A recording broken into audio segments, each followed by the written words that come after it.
7, 6, 5, 4, 3, 2, 1. Hello darlings, welcome back to the community. Tonight I am showing you all how to recreate this cranberry rose gold pinup inspired vampy eye look with this blood red lip. So if you are interested in seeing how I created this, what colors I used, and how you can do it for yourself, then please keep watching.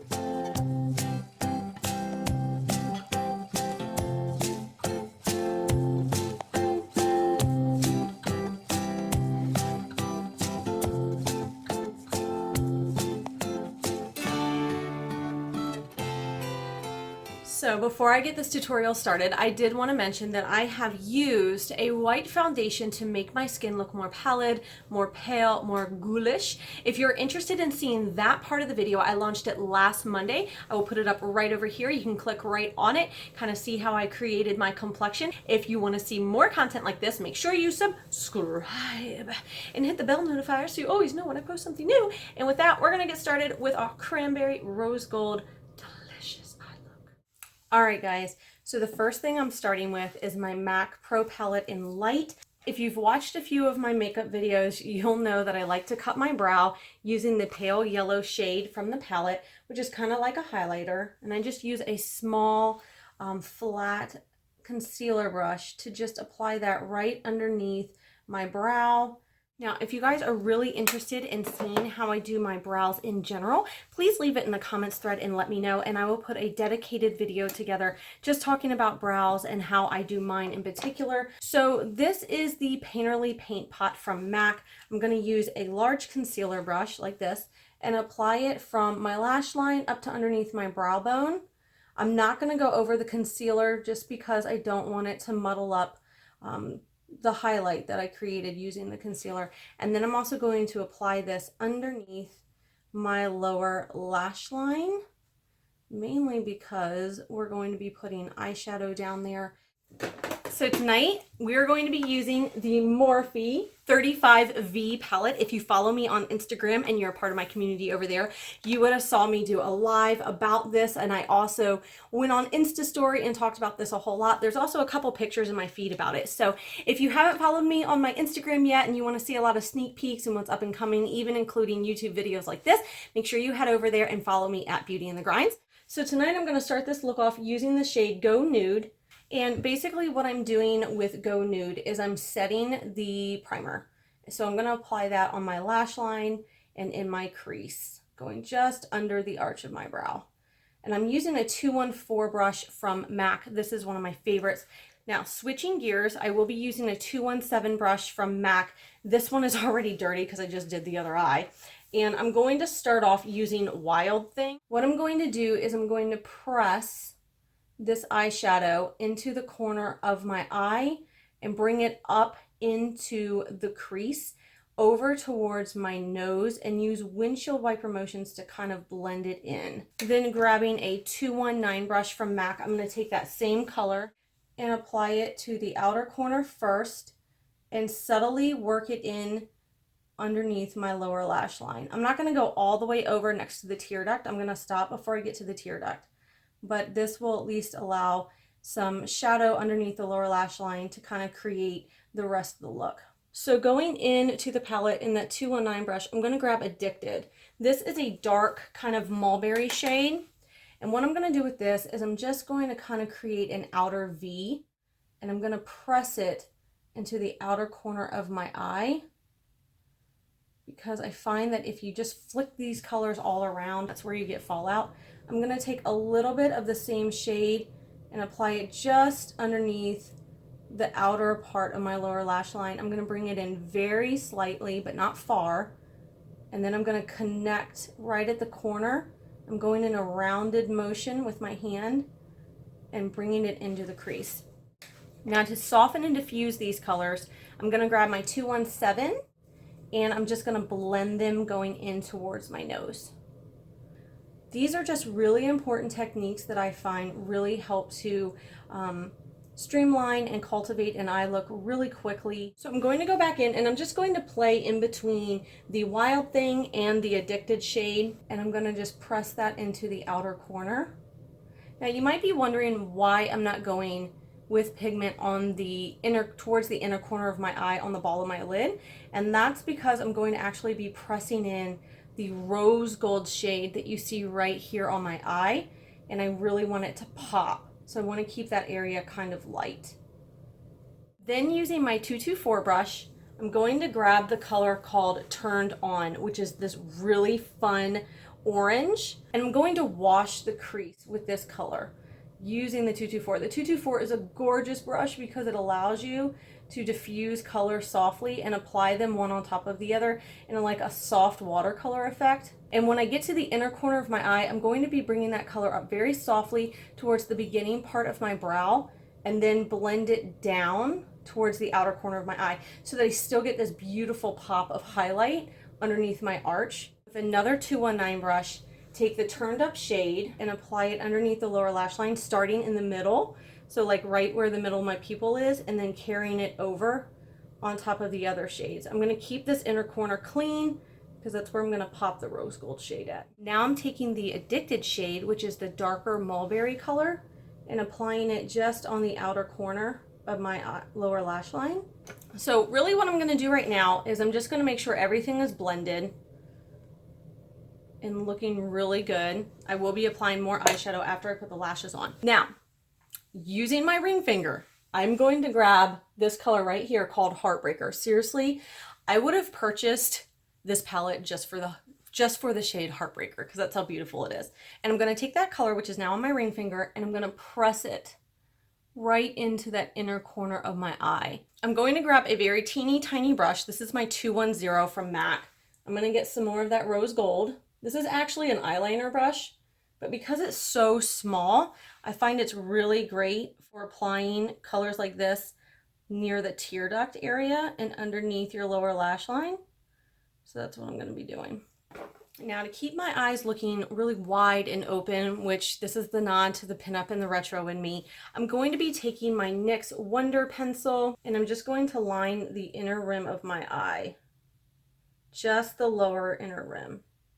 Now in the top waterline, I'm going to be using my 24/7 Perversion pencil from Urban Decay. If you wear contacts and you find that doing your upper waterline is difficult or you get a lot of smudging, this pencil is absolutely fantastic for negating that. And all I do is I look down into a mini mirror and I apply it in soft little motions back and forth. Now that we have our inner lines done, it's time to apply mascara. I am using the Epic Mascara from Unique. I'm going to apply just a tad onto the outer quarter of my lower lash line, just the outer quarter. This is important. I'm going to get a spoolie brush and I'm going to drag that mascara back out of the lashes. This is going to create depth to the lashes where it looks like they're more inky, but you're not going to see mascara on them. Okay, so I'm going to go ahead and apply false lashes. Now to finish this eye look off, I will be using my matte NYX liquid liner. This is amazing. If you want full details on how I do my cat eye, I'll put a video up right here for you all to check out.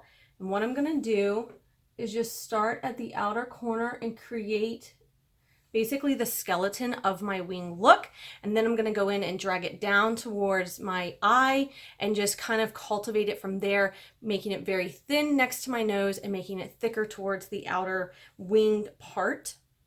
Okay, so once I have finished the wing, now I like it to be more thick on the outer and thinner on the inner so that I get a nice wide eye. I do use pointed Q-tips to kind of clean up the tail and keep my lines looking really sharp, but get rid of any mistakes that I might have made.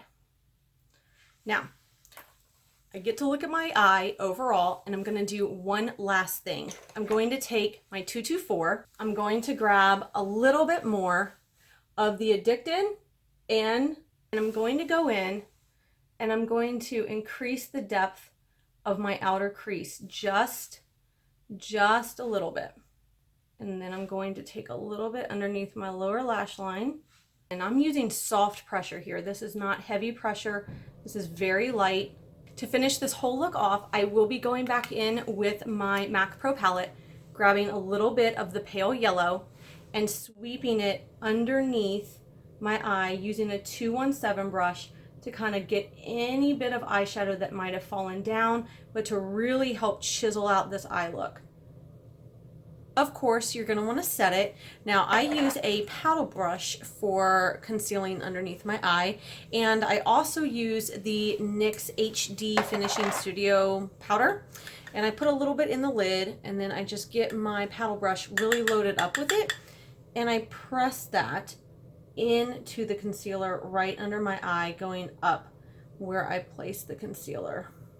So we're gonna go ahead and move into the lips. So for the lips, I have already whited them out with the white foundation that I am demoing and showing in the video from last week. This is the LA Girl Pro Coverage HD foundation.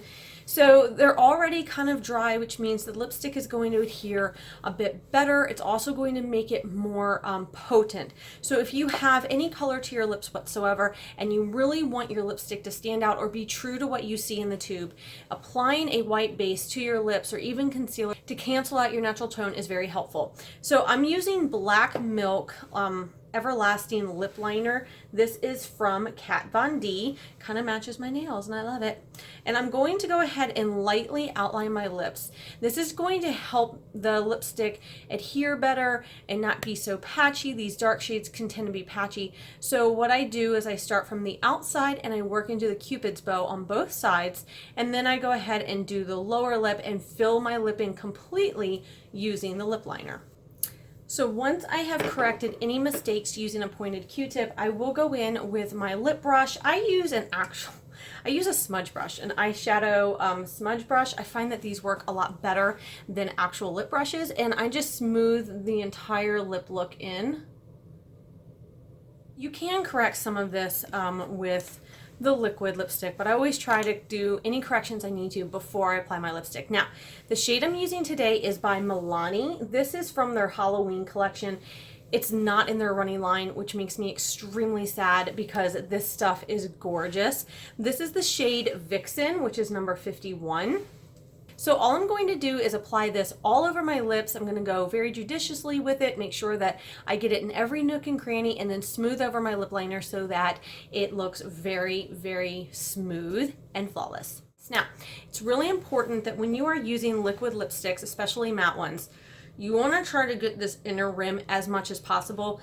I have found that combining a lip liner in the inner lip area and then putting the liquid lipstick on top kind of helps bridge that gap. I want to call it like the nude gap. Basically, the nude gap is the skin of your lip that you can see, which is in harsh contrast against dark colors like this. And for me, and being a perfectionist, I really try to like blend it as much as possible, but there's only so much that you can do. So here is our finished look. Foundation, lips, eyes. I hope that you guys love this tutorial. If you did, please give it a thumbs up. I love the fact that you have chosen to spend tonight watching my tutorials. Join the community, subscribe, hit the bell notifier so you're never left out and you always know when I'm posting something new. I post new videos every Monday. So last week I talked about how to achieve this very pale, kind of pallor look or ghoulish look to your skin without looking dead or kind of zombified. So you can check that out. It will be in the description box. Next week, I'm going to be reviewing the palette that I used to create this eye look tonight. So I hope that you will join me back here for that because it's a fantastic palette and I absolutely love it. All my links to my social media will be in the description box below. Join one of the communities over there. It's a great way to see sneak peeks, what's up and coming, what I'm planning to do for my YouTube channel. I do IGTV videos over there that I don't bring over to YouTube to kind of just give people exclusive content. Thank you so much for hanging out with me this evening. I hope that you had a lot of fun watching this tutorial and drew as much inspiration from it as possible. If you did and you decide to recreate any part of this look, I would love to see your recreations and just see what my community is up to. So you can hashtag beauty in the grinds or even at beauty in the grinds. I hope that you guys have a fantastic rest of your evening and I will see you all next week. Bye guys.